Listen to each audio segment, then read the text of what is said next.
Bonjour, je vous propose de regarder la présentation de la plateforme TED Facture Fournisseur et Esker en lien avec X3. L'idée est de vous démontrer la synchronisation qu'il y a entre la plateforme qui va prendre en charge les factures fournisseurs et le RP qui va être finalement le réceptacle de ces factures fournisseurs sous deux formes. Soit sous forme de facture fournisseur, d'accord, en lien avec des bons de réception ou des bons de commande fournisseurs, ou encore des factures de type des factures tiers qui seront ensuite déversées dans la partie comptable. Alors, une démo vaut mieux qu'un grand discours, je vous propose de rentrer directement dans le vif du sujet. Donc le tableau de bord que nous venons de consulter est un tableau de bord du comptable, donc qui est le point d'entrée du traitement de la facture fournisseur. Les factures arrivent dans la bannette et doivent être traitées par le fournisseur. Donc il s'agit là de renseigner des éléments qui sont manquants par rapport à l'analyse du document. Donc sur la partie droite, le visuel du document, sur la partie gauche, les données techniques. Première chose, rattachement à un code établissement, évidemment, si on gère le code établissement. Ensuite, certains éléments sont automatiquement identifiés par la plateforme TED Esker directement sur le document, sur la partie droite. Tout comme le numéro de facture, la date de facture, et le plus intéressant, c'est le code du fournisseur qui, lui, a été retrouvé dans le référentiel X3 à partir du numéro de TVA intracom. Donc ça, c'est très important, et d'autres éléments si ce numéro de TVA intracom ne figure pas. Il est possible dans tous les cas d'aller chercher la fiche fournisseur directement dans le référentiel en questionnant via les trois boutons l'ensemble des fournisseurs portés dans la base X3. Continuons à découvrir l'interface, donc le détail de la facture, des données en lien avec le paiement, donc les factures. La facture, on récupère les conditions de paiement associées au tiers qui permettent de déterminer la date d'échéance. Ensuite, on trouve des éléments purement comptables puisqu'il s'agit effectivement de saisir une facture tiers. La facture a été déclinée sous la forme de deux comptes généraux. D'accord. Alors pourquoi la machine a attribué deux comptes généraux? Pour la bonne et simple raison qu'auparavant, une facture pour ce même fournisseur avait été traitée et avait fait l'objet d'un découpage sur ces deux comptes généraux. Donc c'est ce qui s'appelle la prédiction, c'est-à-dire que la plateforme TED Esker se nourrit des modifications et des actions qui sont faites par le comptable au niveau des différents stades du traitement de la facture. Le référentiel comptable, bien évidemment, vous l'imaginez, est issu de Sedgix3, tout comme les éléments de ventilation analytique qui sont portés et qui sont disponibles au niveau de Sedgix3. Vous remarquerez le plan analytique nature et dépenses qui ne fait pas l'objet d'une ventilation, tout simplement parce que dans le paramétrage X3, ce n'est pas nécessaire.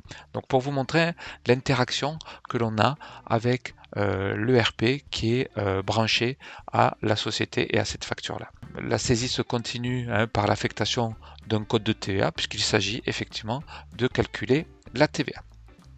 Ensuite, nous arrivons sur la partie base du traitement où nous allons pouvoir trouver tous les éléments du workflow qui en l'occurrence n'est pas du tout déployé, mais on pourrait tout à fait avoir un workflow spécifique pour cette facture qui ferait appel soit à un contrôleur ou à des contrôleurs et ensuite pourquoi pas à des approbateurs.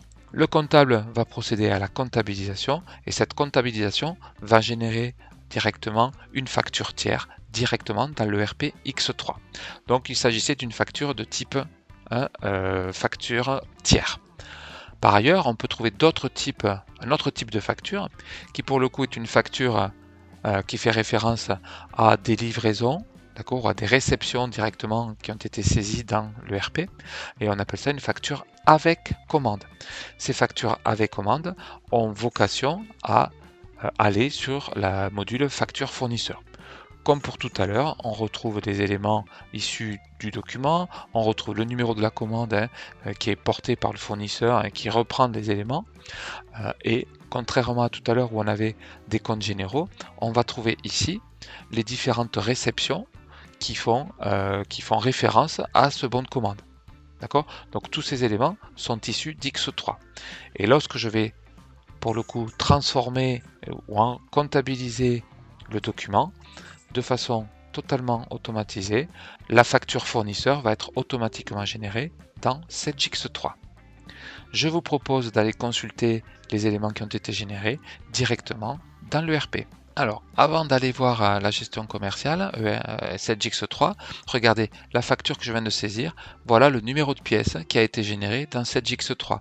Donc on va retrouver dans 7X3, au niveau de la facture, puisqu'il s'agit d'une facture fournisseur, on va retrouver ici même la facture qui a été générée et qui a été produite par le connecteur ERP et qui fait état de ces 3 lignes, d'accord, qui correspondent à des bons de réception.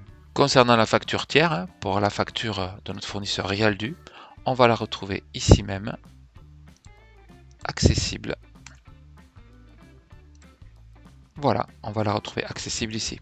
Vous remarquerez que la facture tiers porte le numéro du document d'Esker et permettant ainsi à un opérateur de basculer vers un onglet supplémentaire et qui lui donnera l'accès à la facture du fournisseur stockée dans Esker pour une durée de 10 ans avec la valeur probante inhérente à ça. Le traitement s'est opéré de façon totalement automatique et l'interaction avec le module ensuite met à jour les widgets qui sont accessibles au comptable pour aller éventuellement jusqu'au paiement et jusqu'au traitement du bon à payer.